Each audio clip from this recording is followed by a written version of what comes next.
എല്ലാവർക്കും വീഡിയോയിലേക്ക് ഒരിക്കൽ കൂടി സ്വാഗതം. എൻ്റെ ആദ്യത്തെ വീഡിയോ ഐന്തോവൻ സിറ്റി സെൻറ്ററിനെ കുറിച്ചിട്ടായിരുന്നു. ഇപ്പോൾ ഞാൻ നിൽക്കുന്നത് ഐന്തോവനിൽ നിന്ന് ഒരു 4 കിലോമീറ്റർ മാറിയുള്ള ഒരു ബൈക്ക് റൂട്ടിലാണ്. ബൈക്ക് എന്ന് പറഞ്ഞാൽ സൈക്കിൾ റൂട്ടിലാണ്. നമ്മളിപ്പോൾ പോകാൻ പോകുന്ന ബൈക്ക് റൂട്ടിൻ്റെ പേര് വാൻ ഹാവ് റോസ്കാഡെ ഫിയറ്റ്സ് പാഡ് എന്നാണ്.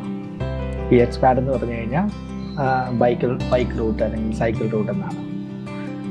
ഇത് ഐന്തോവനിലെ ചുറ്റുമുള്ള കുറച്ച് ഗ്രാമങ്ങളെ കണക്ട് ചെയ്തുകൊണ്ടുള്ള ഒരു റൂട്ടാണ്.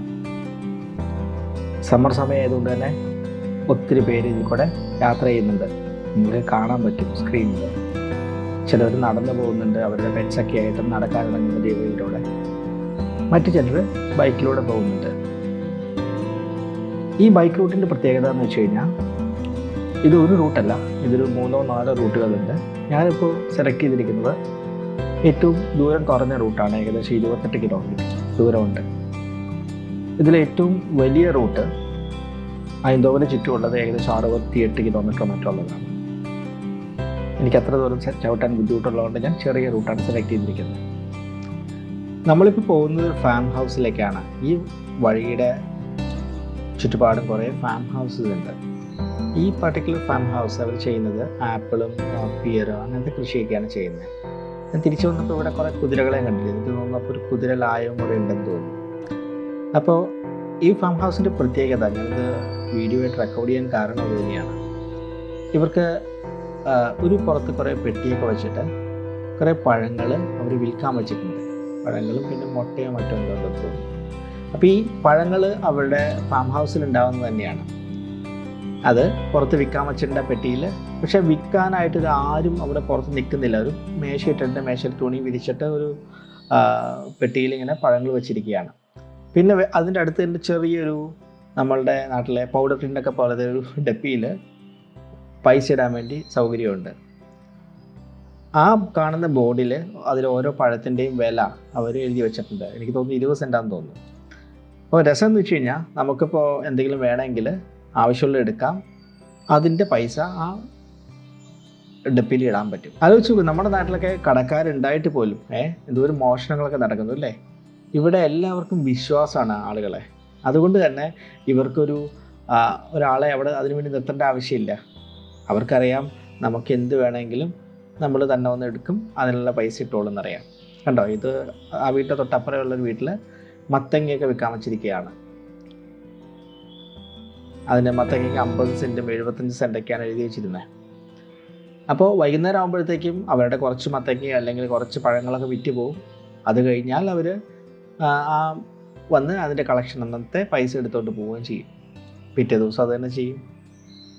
എന്ത് രസമല്ലേ കാഴ്ച.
ഞാനിപ്പോൾ ഐന്തോവനിൽ നിന്ന് മാറി സെനൻബ്രൂഗൽ എന്ന് പറയുന്നൊരു പ്രദേശത്തേക്കാണ് കയറിയിരിക്കുന്നത്. ഈ സൈക്കിൾ പാത്ത് പോകുന്നത് അങ്ങോട്ടാണ്. നമുക്കിവിടെ കാണാൻ പറ്റും, ഇവിടെ അടുത്ത ജംഗ്ഷനിൽ തന്നെ ഒരു ബോർഡുണ്ട്. ആ ബോർഡിൽ ഓരോ പാത്തിനും, അതായത് ഓരോ സൈക്കിൾ പാത്തിൻ്റെയും അല്ലെങ്കിൽ സൈക്കിൾ റൂട്ടിൻ്റെയും നമ്പറുകൾ എഴുതി വെച്ചിട്ടുണ്ട് കണ്ടോ. 63, 40, 73. അതിൽ 73 എനിക്കൊന്ന് ജർമ്മനിയിലേക്ക് മറ്റോ പോകുന്നതാണ്. ഏകദേശം 280 കിലോമീറ്റർ ആ റൂട്ടിലൂടെ സൈക്കിൾ ചവിട്ടി ജർമ്മനി എത്തും. ജർമ്മൻ ബോർഡറോ മറ്റോ ആണ്. അപ്പോൾ ജർമ്മനി ഇവിടെ നിന്ന് കിഴക്ക് വശത്തേക്ക് പോകുകയാണെങ്കിൽ ഏകദേശം ഒരു 90 കിലോമീറ്റർ കൊണ്ട് ജർമ്മനിയായി. അപ്പോൾ അല്പം അകത്തേക്കുള്ള വഴി തന്നെയാണ്. അതെ, ഞാനിപ്പോൾ നേരെയുള്ള വഴിയിലൂടെ പോകുന്നു. അപ്പോൾ ഇവിടെ കണ്ട ഒരു കാഴ്ച എന്ന് വെച്ചാൽ എനിക്ക് വളരെ ഇഷ്ടപ്പെട്ടതും, ഇവിടെ അധികം ആളുകൾ യാത്ര ചെയ്യുന്നില്ല. ഈ സമ്മറിൽ ബൈക്ക് ഓടിച്ചു വരുന്നവരോ അല്ലെങ്കിൽ നടക്കാൻ വരുന്നവരോ മാത്രമേ ഉള്ളൂ. പക്ഷേ ഇടയ്ക്കിടയ്ക്ക് ഇങ്ങനത്തെ ഇരിക്കാൻ വേണ്ടിയുള്ള ബെഞ്ചുകൾ ഉണ്ടാക്കിയിട്ടുണ്ട്. അതിൻ്റെ അടുത്ത് തന്നെ ഒരു ട്രാഷ് ക്യാനും ഉണ്ട്. അപ്പോൾ നമ്മൾ എന്തെങ്കിലും കഴിക്കണം എന്നുണ്ടെങ്കിൽ അവിടെ ഇരുന്ന് കഴിക്കാം, അതിൻ്റെ വേസ്റ്റ് അവിടെ ട്രാഷ് ക്യാനിലിടാം, നമുക്ക് യാത്ര തുടരാം. അതുകൊണ്ട് തന്നെ ഇവിടെ ആളുകൾ ആരും വേസ്റ്റോ മറ്റു കാര്യങ്ങളോ പുറത്തിടുന്നില്ല. അതുകൊണ്ട് റോഡ് നല്ല വൃത്തിയാണ്. ഇപ്പോൾ നമ്മൾ പോകുന്ന വഴിയിൽ സൈഡിൽ ലെഫ്റ്റ് സൈഡിലൊരു കനാൽ കാണാം. ആ കനാലിൻ്റെ പേര് വിൽമിന കനാൽ എന്നാണ്. ഈ കനാൽ നല്ല ആഴമുണ്ട് കേട്ടോ. കാരണം പിന്നെയാണ് എനിക്ക് മനസ്സിലായത്, കാരണം ബോട്ടുകളും മറ്റും അതിൽ കൂടെ പോകുന്നുണ്ട്. അപ്പോൾ ഈ വഴി കൂടെ പോകുമ്പോൾ ഒരു സൈഡിൽ മുഴുവൻ കൃഷി ചെയ്യുന്ന സ്ഥലങ്ങളും ഒരു സൈഡിൽ കനാലുമാണ്. വളരെ മനോഹരമായിരുന്നു യാത്ര. എനിക്ക് ഏറ്റവും ഇഷ്ടപ്പെട്ടതെന്ന് വെച്ച് കഴിഞ്ഞാൽ, പണ്ട് നമ്മളുടെ നാട്ടിലൊക്കെ ഞാനൊക്കെ ചെറുപ്പത്തിൽ അവധിക്കാലത്തൊക്കെ കളിക്കാനൊക്കെ പോകും. അപ്പോൾ കാരണം അന്ന് ഫോണും ടി വി ഒന്നുമില്ല, നമ്മളെപ്പോഴും പ്രകൃതിയോട് ചേർന്നാണ് കാര്യങ്ങൾ ചെയ്യുന്നത് അല്ലേ, കളിക്കുന്നതൊക്കെ.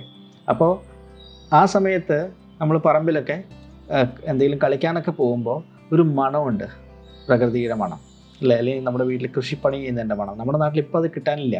ഇപ്പോൾ നമ്മൾ ആധുനികവൽക്കരിക്കപ്പെട്ടുകൊണ്ട് എല്ലാം നമ്മൾ മറന്നു, നമ്മൾ കൃഷിയോടൊക്കെ ഗുഡ് ബൈ പറഞ്ഞു. പക്ഷെ ഇവിടുത്തെ ആളുകൾ ഒത്തിരി കൃഷി ഇഷ്ടപ്പെടുന്നവരാണ്. അതുകൊണ്ട് തന്നെ ഇതിൽ കൂടെ യാത്ര ചെയ്യുമ്പോൾ നല്ലൊരു സുഗന്ധമുണ്ട് ശരിക്കും. ആ കൃഷി ചെയ്യുന്ന ആ കൃഷിയിടത്തിൽ നിന്ന് വരുന്നൊരു മണം, നല്ല മണമുണ്ട്.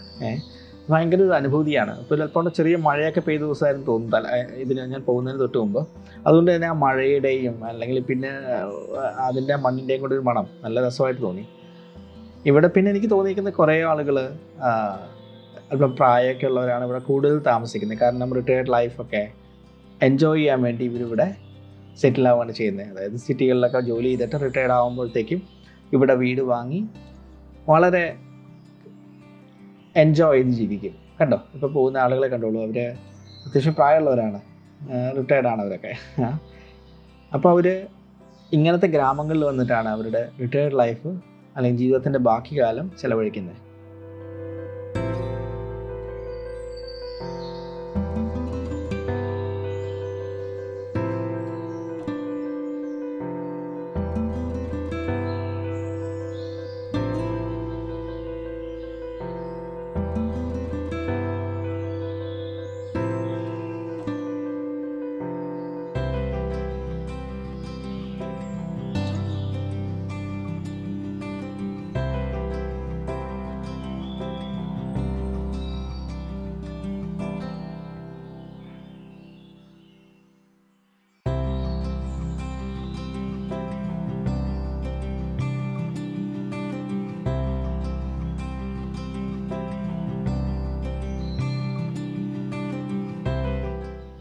ഞാനപ്പോൾ അങ്ങനെ ഒരു പാലത്തിൻ്റെ അടുത്തെത്തി. അതായത് പാലം എന്ന് വെച്ച് കഴിഞ്ഞാൽ ഒരു കുറച്ച് കാറൊക്കെ പോകുന്ന ഒരു വഴി. അപ്പോൾ നമ്മൾ പോകുന്ന സൈക്കിൾ പാത്തിനെ കവർ ചെയ്തുകൊണ്ട് പോകുന്നൊരു വഴിയാണത്. ഒരു കുറച്ച് കാറൊക്കെ പോകുന്നുണ്ട്. ഇത് രസമെന്ന് വെച്ച് കഴിഞ്ഞാൽ ഈ കനാലിൽ കൂടെ ബോട്ടുകൾ പോകുന്നുണ്ട്. അപ്പോൾ ഈ ബോട്ടുകൾ പോകുമ്പോൾ, അതായത് ബോട്ടുകൾ വരുന്ന സമയത്ത് ഇവരെന്ത് ചെയ്യുന്നു വെച്ചാൽ, നമ്മുടെ നാട്ടിലെ റെയിൽവേ ക്രോസിൽ ഒക്കെ ഉള്ള പോലെ ഇവർ റെഡ് സിഗ്നൽ കാണിച്ച്, ഇപ്പോൾ ഒരു ബോട്ട് വന്നിട്ടുണ്ട് അവിടെ, ഈ പാലം അവർ ഉയർത്തും. കണ്ടോളൂ, ഈ പാലം ഉയർത്തിയിട്ട് പയ്യെ ബോട്ട് പോകും. ബോട്ട് പോയതിന് ശേഷം ആ പാലം അവർ വീണ്ടും താഴ്ത്തും, എന്നിട്ട് കാറുകൾക്ക് പോവാം. അപ്പോൾ നമ്മുടെ നാട്ടിൽ ഈ റെയിൽവേ ക്രോസിലൊക്കെ ഉള്ളത് പോലെ കാറുകൾ വെയിറ്റ് ചെയ്യും. അപ്പോൾ ഈ ബോട്ട് പോയതിന് ശേഷം അവർ തിരിച്ച് യാത്ര തുടരും. നല്ല രസമായിട്ട് തോന്നി.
നമ്മൾ കുറച്ച് നേരം കൂടെ കഴിഞ്ഞപ്പോൾ ഇനി പോകുന്നത് ന്യൂനനിലേക്കാണ്. ഇപ്പോൾ ഈ കനാലിൻ്റെ ഓരം ചേർന്നുള്ള വഴി അല്പം മാറി ന്യൂനൻ എന്ന് പറഞ്ഞൊരു ചെറിയ ടൗണിലേക്ക് നമ്മൾ എൻ്റർ ചെയ്യും. അത് കഴിഞ്ഞാൽ എയ്ൻതോവനായി. അപ്പോൾ തീർച്ചയായിട്ടും ഞാനത് കുറച്ചും കൂടെ വീഡിയോ ഉണ്ട്, ഞാൻ കൂടുതൽ സംസാരിക്കുന്നില്ല, നിങ്ങൾക്കത് അതിൻ്റെ ഭംഗി ആസ്വദിക്കാം. അപ്പോൾ താങ്ക്സ് ഫോർ വാച്ചിങ്. ഇനി ബാക്കിയുള്ള വീഡിയോ നിങ്ങൾ കണ്ടോളൂ.